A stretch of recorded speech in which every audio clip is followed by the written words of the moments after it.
پر آنے کے موقع پر ایک بات کہی. عربوں میں ایک مزاج تھا، یعنی نبی کیا تعلیم دینے آئے تھے، صرف نماز روزے کی تعلیم نہیں، کیا تعلیم دینے آئے تھے. عربوں میں مزاج یہ تھا کہ محبوبہ کی تعریف بہت کرتے تھے وہ لوگ، بیوی کی تعریف کبھی نہیں کرتے تھے. ہمارے مدرسوں میں ایک کتاب پڑھائی جاتی ہے سبا معلقہ. یہ سبا معلقہ کے 7 نظمیں ہیں جو کعبۃ اللہ میں لٹکائی گئی تھی دور جاہلیت میں، فرسٹ نمبر پر آنے والی نظمیں. ان 7 معلقے کو، 7 نظم کو اگر تم پڑھو گے تو وہ محبوبہ کی تعریف ہے. بس وہ شاعر اپنے محبوبہ کی تعریف کر رہا ہے. عربوں میں مزاج تھا، محبوبہ کی خوب تعریف کرتے تھے، نعت کی نعت لکھ دیا، بیوی کی کبھی تعریف نہیں کرتے تھے. اللہ کے نبی نے امت کی تربیت کی کہ بیوی کی تعریف کرو، اصل تو اس کی تعریف ہونی چاہیے. اب کیسے امت کا مزاج بنایا؟ عمرو بن العاص رضی اللہ تعالیٰ عنہ نے ایک مرتبہ نبی کریم صلی اللہ علیہ وسلم کو یوں فرمایا، من احب الیک یا رسول اللہ، اللہ کے نزدیک، آپ کے نزدیک محبوب ترین کون ہے؟ آپ کے نزدیک محبوب ترین، جس سے آپ بہت محبت کرتے ہو، وہ کون ہے؟ تو اللہ کے نبی نے فوراً فرمایا عائشہ، اپنی بیوی کا نام لیا، فرمایا میری عائشہ، مجھے اس سے بڑی محبت ہے. نبی علیہ السلام نے چونکا دیا عربوں کو اور امت کو کہ محبوبہ کی تعریف نہ کرو، بیوی کی تعریف کرو. اچھا، عمرو بن العاص نے فرمایا یا رسول اللہ میں تو مردوں میں پوچھنا چاہتا ہوں، عورتوں میں نہیں. سوال بدل دیا کہ میں تو مردوں میں. اب اللہ کے نبی یہ بھی تو جواب دے سکتے تھے نا، ابو بکر، لیکن اس طرح نہیں کہا اللہ کے نبی نے. بخاری شریف میں روایت ہے حضور نے یوں فرمایا عائشہ کے ابا، اس میں بھی عائشہ کا نام لائے، عائشہ کے ابا. بتانا یہ چاہتے ہیں کہ تم اپنی بیوی کی تعریف کرو. حضرت مولانا ابرار الحق صاحب ہردوئی رحمۃ اللہ علیہ کے ملفوظ میں لکھا ہے کہ حضرت دہلی ایک جگہ دعوت کے لیے گئے اور صاحب مکان حضرت سے بیٹھ تھے، بیوی بھی بیٹھ تھی. جب جانے لگے تو حضرت نے فرمایا پردہ ڈال دو، تمہاری بیوی کا شکریہ ادا کر لو. اور حقیقت یہ ہے کہ جب ہمیں دعوت ملے تو صاحب مکان کے شکریہ کے ساتھ اس کی بیوی کا بھی شکریہ ادا کرو، اس لیے کہ اصل پریشانیاں تو وہ اٹھا رہی ہے. مرد تو دعوت دے کر ہٹ گیا، ساری مصیبتیں وہ جھیل رہی ہے، چولہے کی گرمی وہ برداشت کر رہی ہے، صبح جلدی اٹھ کر کے کھانے کا نظام وہ کر رہی ہے، سردی کے زمانے میں صبح صبح اٹھ کر کے گوشت وہ دھو رہی ہے، اور اس کا شکریہ تک نہیں. ہمارے حضرت کا بھی مزاج ہے، جب بھی وہاں سالانہ جلسے پر بخاری شریف میں تشریف لاتے، جب حضرت چلتے ہیں تو مجھے کہتے حنیف تیری بیوی کو میرا سلام کہہ دے اور میری طرف سے شکریہ ادا کر دے. یہ ہمارے اکابر کا دستور رہا کہ صاحب مکان کی بیوی کا شکریہ ادا کیا جائے. تو حضرت ہردوئی اس مکان میں گئے اور کہا کہ پردہ ڈال دو، تمہاری بیوی کو میں ذرا شکریہ ادا کر لوں. تو حضرت نے 2-4 جملے کہے کہ بیٹی تم نے اچھا کھانا بنایا، جزاک اللہ، بہت لذیذ تھا، اچھا لگا، ہم تمہارا شکر ادا کرتے ہیں. تو اندر سے رونے کی آواز آئی. تو حضرت نے شوہر سے کہا دیکھو بھائی کوئی مسئلہ ہوا، کیا ہوا، کیوں رو رہے؟ تو شوہر گیا، اب کوئی جواب نہیں مل رہا ہے. تو بیوی نے خود پردہ کے پیچھے سے جواب دیا.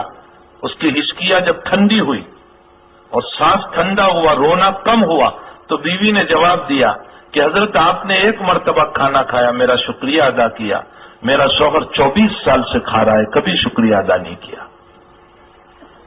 یہ ہمارے اخلاق نہیں ہے گھر میں. ہم نے اپنی بیویوں کا کبھی شکریہ ادا کیا کہ تو ہمارے لیے کھانا پکا رہی ہے، تو ہمارا فراش بن رہی ہے، تو ہماری اولادوں کی دیکھ بھال کر رہی ہے. اور اگر اس طرح کی بات کہی جاتی ہے تو کہتے ہیں انہیں لاویلا ہوں کو ہے. بہت غلط جواب ہے، نبی کی سنت کے خلاف.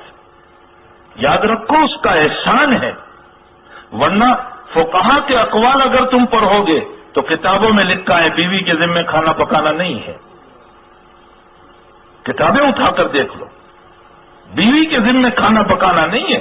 شوہر کو کہا جائے گا باورچی رکھ. یہ اس کا احسان ہے کہ وہ دیانتن اپنے شوہر کو اپنے بچوں کو پکا پکا کر کے کھلا رہی ہے، تو دن بھر گھومتا رہتا ہے، وہ بیچاری صبح اٹھتی ہے تو بسم اللہ ہوتا شروع ہو جاتی ہے اس کی، چائے کا نظام، اس کے بعد تیری روٹی کا نظام، تیرے انڈے کا نظام، تیرے ناشتے کا نظام، اور اس سے فارغ نہیں ہوئی کہ دوسرے نمبر پر دوپہر کے کھانے کا نظام، اور شام ہوئی تو پھر شام کے کھانے کا نظام، ایک پوری ترتیب اس کے ذمے تیری لگی ہوئی ہے۔ ہمیں چاہیے، مجھے یہ بتانا ہے کہ اللہ کے حبیب پاک صلی اللہ علیہ وسلم کی مبارک سیرت کو ہمیں اپنانے کی ضرورت ہے۔ ہم جلسے جلوس تو کر لیتے ہیں، ماشاءاللہ تقریریں خوب ہو رہی ہے، روز مرہ پروگرام چلتے ہی رہتے ہیں، یوں دامن جھاڑ کر چلے جاتے ہیں۔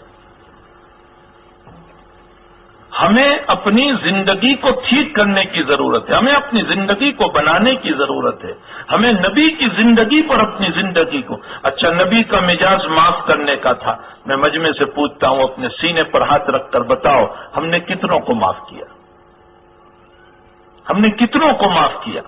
وہ نبی تو یوں کہہ کر گیا کہ تیرا قصور نہیں تھا، تو بالکل بے قصور تھا، قصور سامنے والے کا تھا، اس کے باوجود تو آگے چل کر کے گیا اور اس سے مصافحہ کیا، تیرا ہاتھ جدا نہیں ہوگا کہ اللہ تیری زندگی کے گناہوں کو معاف کر دے گا۔ اب ہمارا جواب یہ ہوتا ہے مارو فول تھوڑو سے کیوں جامی نہیں پائے، یہ ہمارا جواب ہے سنت کے خلاف سراسر۔ میں نے ابھی ایک جگہ کہا یہ ریلیاں نکالنے کے سلسلے میں بڑی اچھی بات ہوئی، ریلیاں نکالی گئی بہت ساری، اور یہ وہ سب ایک طوفان سا کھڑا کر دیا، شمال سے جنوب اور مشرق سے مغرب۔ ہمیں کچھ بتانا بھی چاہیے کہ ہمیں نبی اکرم صلی اللہ علیہ وسلم سے محبت ہے، اپنے جذبات کا اظہار ضرور کرنا چاہیے، یہ ہونا چاہیے، اور ہم نے کیا۔